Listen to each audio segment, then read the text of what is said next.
रोज एक एक टुकड़ा फेंक रहा था, कोई सुन भी नहीं पाता, मुंबई भी भाग जाता और शायद हमारी श्रद्धा गुमनामी में भग जाती। लेकिन ईश्वर की कृपा थी कि मेरी बहनों तुम मर जाना, भूल करके भी दूसरे धर्म के व्यक्ति के ऊपर भरोसा मत करना। अगर वो दरिंदा अब तक अपने प्लान में कामयाब हो जाता हमारी श्रद्धा बहन के कत्ल को करके और उनके 35 टुकड़ों को फेंकने में कामयाब हो जाता, किसी को पता नहीं चलता, तो आज तो हम लोग बस यही सोच रहे होंगे तो होते कि हमारी श्रद्धा बहन तो किसी के साथ भाग गई, उसने लव विवाह कर लिया, पता ही नहीं वो कहाँ पे चली गई और हम लोग उसे कलंकित करते।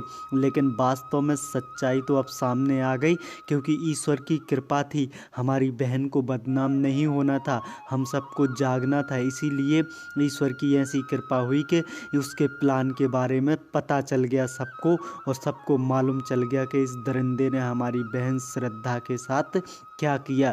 क्योंकि जब उसने 35 टुकड़ों को एक फ्रिज में रख के रोज़ वो फेंक के चला जाता था, दिल्ली में किया उसने ऐसा, मुंबई का रहने वाला था, और फिर वो ये काम करके 35 टुकड़ों को फेंक के मुंबई मतलब दिल्ली से मुंबई चला भी गया।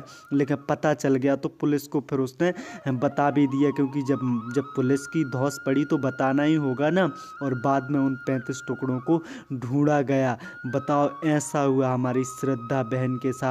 इसीलिए तो बागेश्वर वाले महाराज जी कहते हैं, मेरे भारत देश की प्यारी बहनों, तुम कुछ भी कर लेना, चाहे बिना शादी के क्यों ना कुंवारी बैठी रहना, लेकिन किसी दूसरे धर्म के व्यक्ति के ऊपर भरोसा नहीं करना, उसके प्रेम जाल में तुम कभी ना फंसना।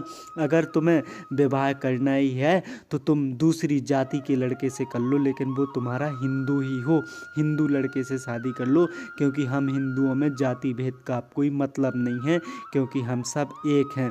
लेकिन कभी भी दूसरे धर्म के व्यक्ति के ऊपर भरोसा नहीं करना, क्योंकि हो सकता है ईश्वर न करे वैसा ही हो जैसा श्रद्धा बहन के साथ हुआ है। तो आप लोगों को बहनों बात माननी होगी बागेश्वर वाले महाराज जी की। अगर वीडियो अच्छी लगी हो तो वीडियो को लाइक कर देना और चैनल को सब्सक्राइब कर देना। Subscribe now and press the bell icon. Never miss an update.